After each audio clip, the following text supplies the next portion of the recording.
नमस्कार, अभिव्यक्ति के एक और कड़ी के साथ हाजिर हूं मैं प्रीति सिंह। पिछले एपिसोड में हमने कथक से संबंधित जानकारी दी थी। आज जानते हैं ओडिशा, पश्चिम बंगाल, झारखंड और बिहार में प्रचलित लोक नृत्य छऊ के बारे में।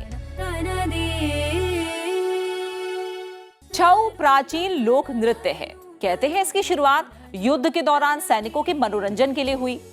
समय के अनुसार इसमें अनेक परिवर्तन आए। पहले यह नृत्य पुरुष प्रधान था, अब इसमें स्त्रियां भी शामिल होने लगी। छऊ की 3 शैलियां विकसित हुई: सरायकेला, पुरुलिया और मयूरभंज।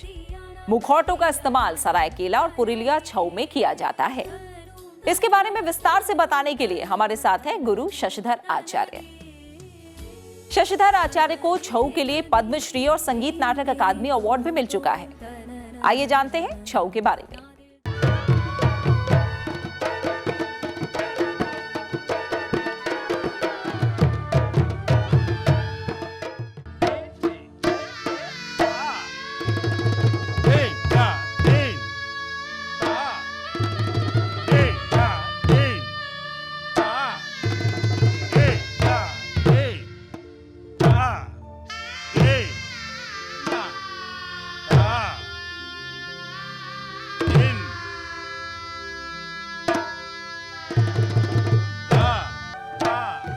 छऊ नृत्य या छऊ नाच।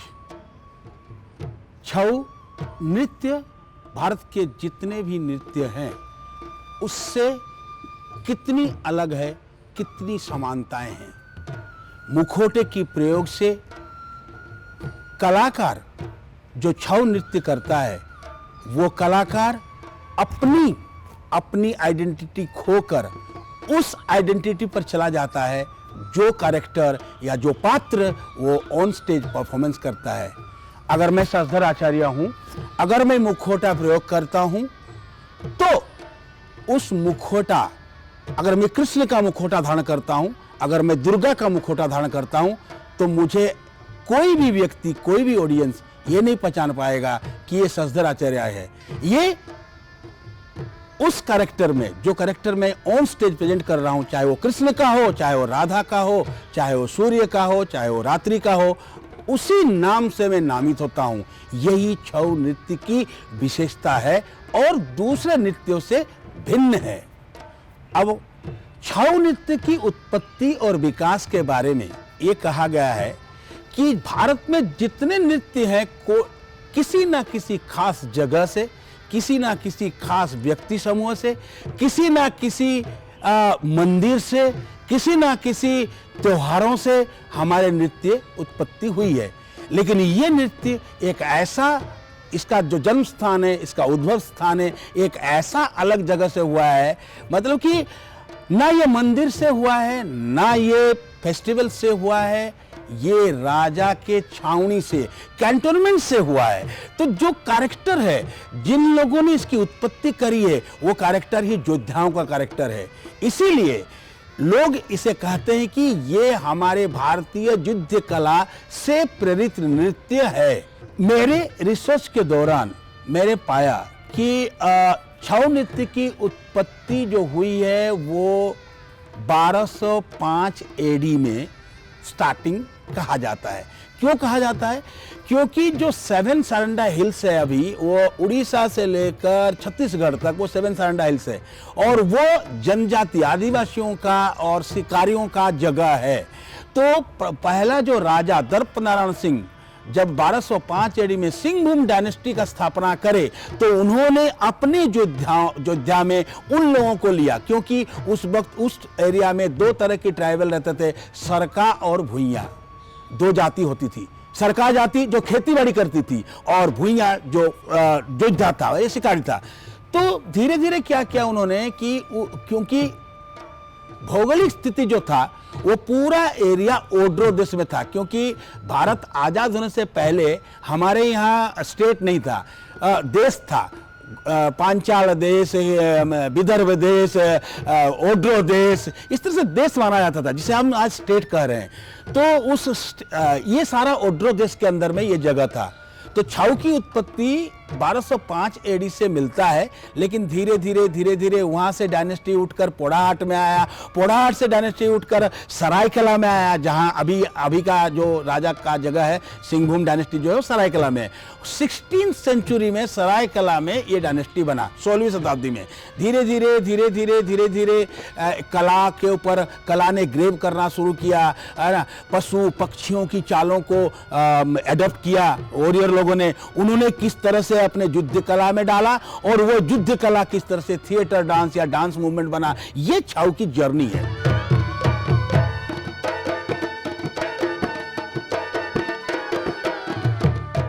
सोलहवीं शताब्दी में जब सरायकला में डायनेस्टी बसा, उस वक्त जो मेरे स्टडी के दौरान मुझे बहुत सारे राजा आए और गए, लेकिन 3 राजाओं का नाम मेरे मन में इसलिए जगता है कि उन 3 राजाओं की बहुत देन है इसके प्रति।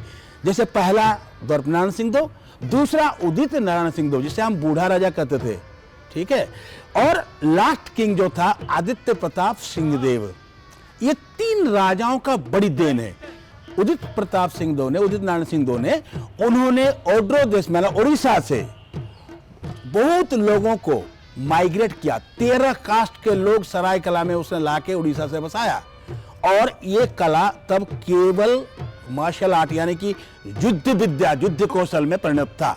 और योद्धाओं का ये खुशी, क्योंकि उस वक्त टेलीविजन नहीं था, रेडियो नहीं था, ये सब कुछ नहीं था, तो उनकी अपनी खुशी उन्होंने जाहिर करने के लिए दिन भर का काम करने के बाद शाम को अपने आसपास जो चीज होता है इंसान ढूंढता है, उसी को लेके ये अपना खुशी मनाते थे।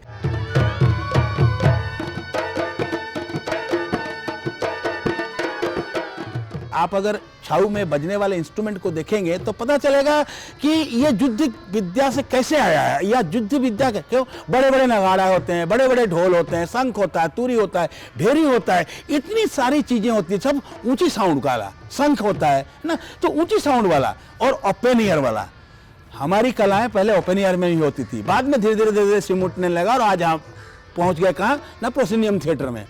लेकिन ये जो कलाएं हैं छाऊ पर्टिकुलरली, वो दिखता है कि किस तरह से युद्ध विद्या के इंस्ट्रूमेंट भी इसमें बजते हैं, और मूवमेंट भी दिखता है कि किस तरह से हम करते हैं। दूसरी चीज है ये जो मास्क, ये आया कहां से? मास्क यहां इसलिए आया कि लोगों ने खुले चेहरे नहीं, क्योंकि वो जंगल एरिया था, तो पत्ते पहन के लोगों ने अपना मुंह ढककर एनिमल्स की चीजों को करते थे। बंदर, भालू, हिरन करते थे पत्ता ढाक के। धीरे धीरे ये मास्क अभी तक पहुंचाइए इस स्तर पर।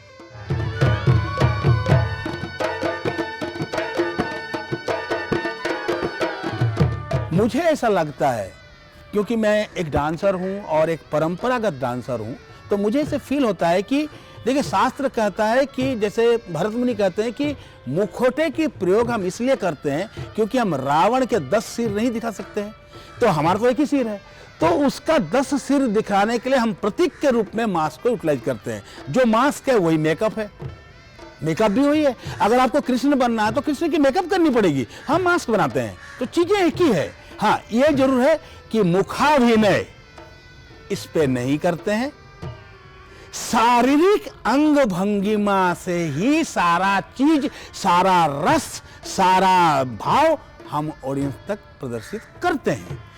लेकिन मुझे ऐसा लगता है कि क्योंकि मैं डांसर हूं, तो मुझे ऐसा लगता है कि जो शास्त्र में है कि ग्रीवा भेदा, नेक मूवमेंट, क्योंकि ये मास्क को अगर पहनते हैं, अगर मेरी आंखें, क्योंकि इसकी आंख तो बदल नहीं सकते ना, फेस से हम बदल जाते हैं कि भाई वीर रस है तो आंखें बड़ी कर दिए, करुण रस है तो छोटा कर दिए, श्रृंगार है तो नमी कर दिए, वो चेहरे से होता है। लेकिन इस पे एक स्थायी भाव होता है, या तो वीर का होगा, या करुण का होगा, या श्रृंगार का होगा। लेकिन अगर श्रृंगार से हमको वीर की तरफ जाना है, अगर वीर से हमको करुण की तरफ आना है, तो हम क्या करेंगे?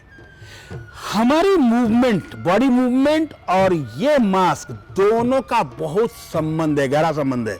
इसलिए कि जब हमको ट्रेनिंग दी जाती है तो हमें मास्क पहना के बाद में, कुछ दिनों के बाद हमको मास्क पहनाते हैं और कहते हैं कि मास्क में पहनने की आदत डालो। आदत डलने का मतलब है कि आपका जो नेक है, जब आप मूवमेंट करते हो तो आपके साथ वो मास्क चलता है। मैं एक प्रमाण दिखाता हूं। जैसे रात्रि की मास्क ऐसा है, तो रात्रि पूरी पृथ्वी को ग्रास करते हुए आ रही है। शाम को देखिए आपको ऐसा ऐसा ऐसा कर कर अंधेरा आता है ना। आप छत के ऊपर बैठ जाइए, आपको लगेगा कि ऐसा ऐसा ऐसा करके अंधेरा आता है। तो वो मूवमेंट में है और मास्क में यहाँ है। फिर रात्रि कितना भयंकर है, वो जब बारी आती है हमको दिखाने के लिए, तो मैं अपना नेक को यहाँ से यहाँ करता हूँ। ये आंखें जो दबी हुई होती है ना, वो खुल जाती है। तो मुझे कभी भी अड़चन नहीं हुआ है मास्क से, और मेकअप से भी नहीं हुआ है। मेकअप और मास्क को मैं एक ही मानता हूँ ऑलमोस्ट। हाँ ठीक है, इसमें एक स्थायी भाव होती है, उस पर हम मुखाभिनय करके चेंज कर देते हैं। 16वीं शताब्दी में मैं बता रहा था कि 16वीं शताब्दी में जब उदित नारायण सिंहदेव आए, तो उन्होंने इस कला को डेवलपमेंट के लिए अच्छे लोगों को प्रवेश करवाए। हम जैसे लोग, हमारी जो पूर्वज, वो अगर 15th-14th में आए होंगे, तो 16th सेंचुरी में सारे अच्छे घराने के लोगों को इस कला को सिखाया उन्होंने। ठीक है, तब तक ये धीरे धीरे डांस के तरफ बढ़ता हुआ जा रहा था। युद्ध विद्या से डांस के तरफ बढ़ रहा था। और 16th सेंचुरी में जब डांस भी बना तो केवल एनिमल्स के बनते थे। धीरे धीरे 17वीं 18वीं शताब्दी में, 18th सेंचुरी में ये कैरेक्टर में आया। क्या? मैथोलॉजी। क्योंकि हमारे पास सब्जेक्ट था मैथोलॉजी। उस वक्त कोई कंटेम्परेरी सब्जेक्ट तो थी नहीं, मैथोलॉजी था। तो मैथोलॉजी से हमने लिया कि भाई चलो शिव और पार्वती, कोई स्टोरी नहीं था। लेकिन जब 19th सेंचुरी में, आपको मैं एक और इंफॉर्मेशन देता हूं कि 1933 में 1933 में पहली डांस फॉर्म है भारतवर्ष का जो यूरोप की यात्रा करा था, वो है छऊ। उससे पहले कोई नहीं गया था। उदय शंकर जी भी उसके बाद गए हैं। कोई डांस फॉर्म नहीं गया था। और उस वक्त जो राजा थे हमारे आदित्य प्रताप सिंहदेव, उनकी बहुत बड़ी देन थी। और सबसे बड़ा देन था उनके भाई विजय प्रताप सिंहदेव, क्योंकि वो वहाँ के एडमिनिस्ट्रेशन में थे, लेकिन वो इतना पढ़े लिखे थे, इतना बुद्धिजीवी थे। आज जितने डांस आप देखोगे, वो सारे डांस का कोरियोग्राफर वही है। उनको मूवमेंट नहीं आता था, डांस नहीं करते थे, लेकिन बुद्धि था। उन्होंने विजुअलाइज किया कि इस कला को किस तरह से मुझे ले जाना है। और सबसे बड़ी चीज़ है, आदित्य प्रताप सिंहदेव ने अपने दोनों बेटों को, जिसमें से एक मेरे गुरुजी हैं, दोनों बेटों को डांसर बना दिया। जब राजकुमार नाच रहा है तो आम पब्लिक बोली, अरे हम क्यों नहीं नाचेंगे। तो कभी भी छऊ ट्राइबल डांस नहीं है, ये ट्राइबल जगह में पला है। भारत के आजादी के बाद यही छऊ, क्योंकि नियर बाय में छऊ तो होता था ना, अगल बगल में, क्योंकि सरायकला में हुआ। और जब उदित प्रताप सिंहदेव ने अखड़ा सिस्टम शुरू किया, चैत्र पर्व शुरू किया, 16th सेंचुरी की बात कर रहा हूँ, किया, उस समय उसने आसपास के जितने राजाओं को बुलाया। तो आसपास में हमारा 36 गणजात था, 36 गणजात, 36 किंगडम में छऊ था। अभी सिर्फ 3 में बचा है। Seraikela Singhbhum dynasty, Mayurbhanj Bhanj dynasty, Baripada Bhanj dynasty, और काशीपुर डायनेस्टी पुरलिया। ठीक है, यहां भी सरायकेला के गुरु लोग जाके सिखाए हैं, लेकिन वो आधे अधूरे इसलिए हो गए कि गुरुओं ने गए तो हमारे राजा को पता चल गया। तो हमारे राजा ने कहा ना, उनको ले आओ। हाथी भेजकर उनको बैठा के वहां से ले आए हमारे यहाँ सरायकेला में। हम गुरु नहीं देंगे, हाँ तुम डांस देखो, हम डांस तुम्हारे यहाँ नहीं देंगे। इस तरह की चलती थी तो कंपटीशन। लेकिन जितने दिन भी वो गुरु रह गया था, उसकी जो नॉलेज था, उसने जो सिखाया था, उसी हिसाब से वो बढ़े।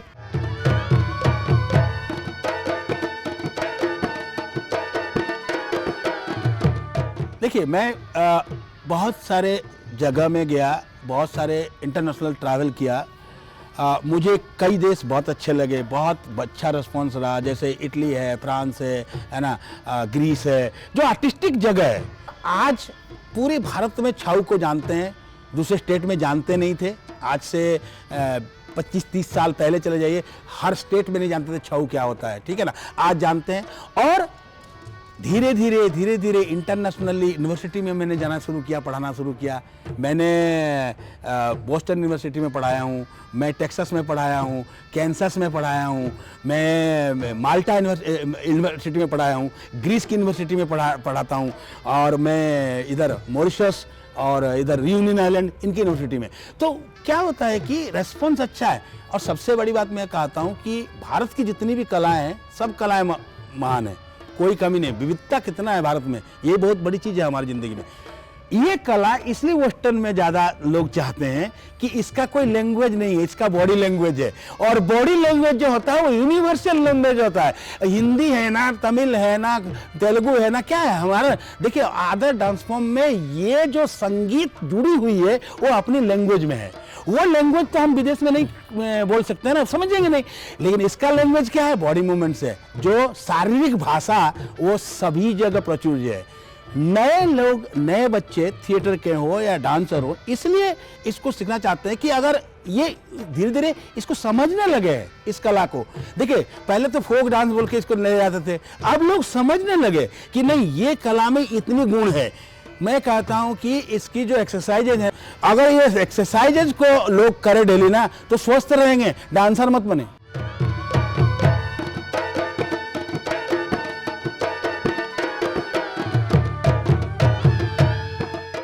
कार्यक्रम में वक्त हो चला है एक ब्रेक का। ब्रेक के बाद छऊ के बारे में जानेंगे कुछ और दिलचस्प बातें। बने रहिए हमारे साथ।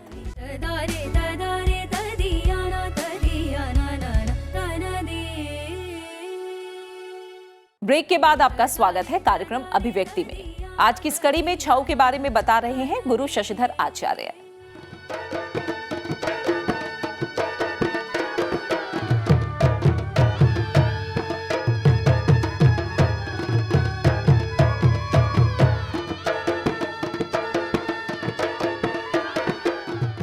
यंग मास इंटरेस्टेड हो रही है, लेकिन उनको थोड़ा जल्दी चाहिए, और जल्दी ये कला नहीं मिलने वाली है। क्योंकि कोई भी कला हम जल्दी नहीं सिखा सकते हैं, आपको टाइम देना पड़ेगा। और मैं तो यंग मास को यही कहूंगा कि लोग कहते हैं कि कला में पैसा नहीं है, मैं कहता हूं तुम्हारे पास दिमाग नहीं है। अगर तुम्हारे पास दिमाग है तो कला में बहुत पैसा है। मैं आपको खुद बोलता हूं, मैं एक गांव का बंदा हूं, सरायकला एक छोटी सी जगह का बंदा था। मैं वहां से निकला इस कला को लेके, मेरे से पहले एक दो लोग निकले होंगे, मैं निकला, और निकलने के बाद आज कम से कम 75 कंट्री में जा चुका हूं। मेरे पैसे से नहीं गया हूं, सरकार के पैसे से गया हूं, उनके सरकार के पैसे से गया हूं। वहां से मैं इनकम करता हूं, टैक्स आके यहां देता हूं, तो फायदा किसका होता है। तो मेरा बोलना है कि कला को आपको ढूंढना पड़ेगा, पॉसिबिलिटी। मैंने सबसे पहला रिसर्च वर्क किया टीचिंग मेथोडोलॉजी इन सरायकला चरू, how to teach a student. अगर आप स्टूडेंट को टीच करें, क्योंकि हमने जो गुरु से सीखा था वो तो इधर का उधर का ऐसे सीखा था। अब वो एक के बाद दो हम अगर उसे सिखाएंगे तो बच्चे तो पागल हो जाएंगे। हमें सीख गया, लेकिन हमको तो क्रोनोलॉजी सिखाना पड़ेगा। फिर दूसरा मैंने ये किया कि evolution of mask and usage in Seraikela Chhau, ये दो चीजों पे गया। तीसरा मैंने किया म्यूजिक रिदम ऑन छऊ। मैं आपको एक छोटी सी एक उदाहरण देता हूं कि देखिए इसकी चार्म कैसे दूसरे। हमारे पास भारत में दो तरह की रिदम है, एक हिंदुस्तानी है और एक कर्नाटकी है। उसकी रिदम पैटर्न भी सबको मालूम है। छऊ की रिदम, क्योंकि ये ओड्रो देश का कला है, तो इसका रिदमिक स्ट्रक्चर बिल्कुल अलग है। कैसे, मैं बताता हूं। एक ट्राइबल एरिया में पला है ना, तो ट्राइबल एरिया में क्या बजता है, मादल धुमसा बजता है ना। तो मादल बजती है धा धा गे धा धा तिंग, धा धा धा तिंग ताक, धा धा गे धा धा तिंग ताक खिटी ताक ताक। इसी को जब हम ढोल में ले आए, ये छंद है, इसको ढोल में ले आए, वो मादल का है, हम ढोल में बजाए डे दागे डिन ताऊ ताक डिन ताऊ ताक डिन धागी ना ग्रान। कितना सुंदर, देखिए क्या वहां क्या कितना बज रहा था, धा धा गे धा धा तिंग, और यहाँ क्या हो गया। तो ये जो विविधता है ना रिदम्स की, कल्चर की। और हमारे यहाँ ओड्रो पद्धति में झूला ताल बहुत है, जैसे दा की दा गिने डे दा के दा गिने डे के दा डेने डे दा के दा गिने ग्रान दा गिने डे दा के दा गिने ता खिटे ता डेने दा डेने दा खिटे ताक डे दा डे। ऐसा जैसा लगेगा कि हम कुछ बोल रहे हैं, डायलॉग बोल रहे हैं एकदम। क्योंकि हमें जब अभिनय करना पड़ता है, हमारी रिदमिक सपोर्ट इतना बढ़िया होता है कि हमको इंस्पायर करता है वो रिदम, और बॉडी को कहता है कि तू भाग। तो डेन दा किटे ताक डे दा डेन दा। तो वो जो चार्म बॉडी का भी आता है ना, वो सारे रिदमिक स्ट्रक्चर से आता है। अच्छी तरह से लोगों को सीखना चाहिए और इस कला को और आगे बढ़ाना चाहिए। और मैं अपने स्तर पर जो भी मुझे प्राप्त हो रहा है या जो भी हो रहा है मैं अपने स्तर से कर रहा हूँ। अपने अभी तो मेरा एक इरादा बिल्कुल बदल गया। मैं 30 साल दिल्ली में रहने के बाद अभी तो इरादा कर लिया कि जिस इंस्टीट्यूशन ने मुझे सिखाया, जिस जगह में मैं पैदा हुआ, उस जगह को भी मेरा फर्ज बनता है कि मैं कुछ उसको वापस करूं आज के डेट में। तो मैं अब उधर ही सिखा रहा हूं, गांव-गांव में सिखा रहा हूं, गांव के बच्चों सिखा रहा हूं। वो सारे चीज मुझे बहुत आनंद दे रही है। मैं तो यही कहूंगा कि कला सीखना चाहिए। हर व्यक्ति के अंदर में कला है, बस उसे उजागर करना है।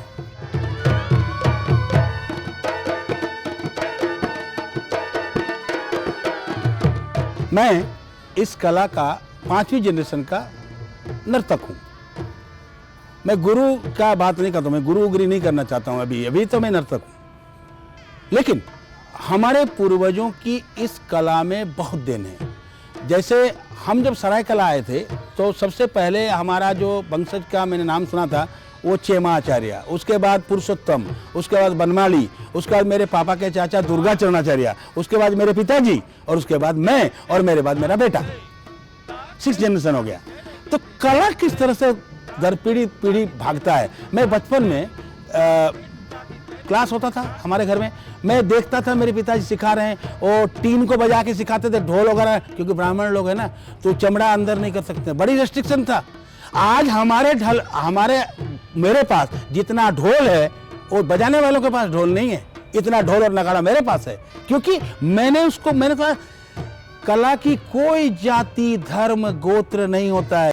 मैं कहता हूं कि कला की एक ही जात होता है, वो एक इंसान, और उसी जात पे चलना पड़ता है। दूसरा चीज क्या है कि मैं बचपन से जब देखा तो मैंने एक बार मेरी मम्मी को मैंने कहा, मेरे को पिताजी को मैं बहुत डरता था, तो मेरी मम्मी को बोला कि मम्मी मैं डांस सीखना चाहता हूँ। तो उन्होंने कहा ठीक है, तो पापा को मैंने कहा पापा को बोले। तो मैंने कहा मैं पापा को नहीं बोलूँगा, आप बोलो। तो मेरे मम्मी ने पापा को बोला, तो बोला ठीक है आ जाओ सीखो, जब बच्चे कर रहे हैं तुम भी करो। मतलब इस तरह से बात था। तो मैंने किया धीरे धीरे, और मैंने इस परंपरागत नृत्य होने के नाते मैंने बहुत सारे चीज़ें अपने घर से संपत्ति की तरह मिला। जैसे मेरे पापा मुझे लोरी गा के सुनाते थे। वो कहते थे आजन्न मामू शरद शशि मो कान्हू हाथ रे पड़ रे खसी। अब मुझे क्या पता था कि ये स्वर मुझे छऊ में मिलेगा जाके। तो मेरे पिताजी शुरुआत से मेरे कानों में इंजेक्ट करते थे। ट्रेडिशनल का ही है और बाकी खून तो है। मैं 5 गुरु का शिष्य हूँ। जब मैं परफॉर्मेंस करता था, मेरे साथ ग्रुप आता था और हम लोग पूरे परिवार में मेरे बेटे के मेरे पिताजी का हम 4 बेटे हैं। चारों बेटे डांसर हैं, चारों बेटे बजाते हैं, हम लोग चारों गाते हैं। ठीक है, मेरा बेटा जब पैदा हुआ तो मुझे लगा कि पता नहीं दिल्ली में पैदा हुआ है, ये क्या करेगा क्या नहीं करेगा। अपने पढ़ाई करा, उसने 10th तक पढ़ा पूरा। वो मतलब यहाँ तक कि उसकी मम्मी जब बोलती थी कि चल बेटा आज पापा का परफॉर्मेंस ये PhD में कहीं और है, देखने चलते, नहीं जाता था। लेकिन 10th के बाद उसका एक परिवर्तन आया। आप बिलीव नहीं करेंगे कि 10th के बाद उसने एक दिन अचानक मुझे कहा कि आई वॉन्ट टू लर्न। मैंने कहा ठीक है, जैसे मेरे पिताजी ने कहा था सेम शब्द मैंने उसको कहा। त्रिवेणी खुला है, क्लास में बच्चे आते हैं, आप आ जाओ वहां करो, जैसे मेरे पिताजी ने कहा था मैंने भी कहा। वो आया और पिछले 10th के बाद अभी ग्रेजुएशन पास करके पिछले 3-4 सालों में इतने डेवलप किया। उसने नेशनल स्कॉलरशिप ले लिया, अच्छा परफॉर्मर बन गया, मेरे साथ परफॉर्मेंस करता है बाप बेटे। अब तो हम दोनों बाप बेटे परफॉर्मेंस करते हैं, ठीक है ना। तो ये कला है। और आज के लड़का है वो, लेकिन 10th के बाद उसने धोती पहनना शुरू किया। मैं नहीं पहनता हूँ धोती, और वो पूरा कॉलेज धोती पहन कर किया है। कहता है कि इससे बड़ा कंफर्टेबल चीज कुछ नहीं है पापा। तो कला या कलाकार दोनों का संबंध ऊपर से ही बन के आती है, ये मुझे बिलीव है।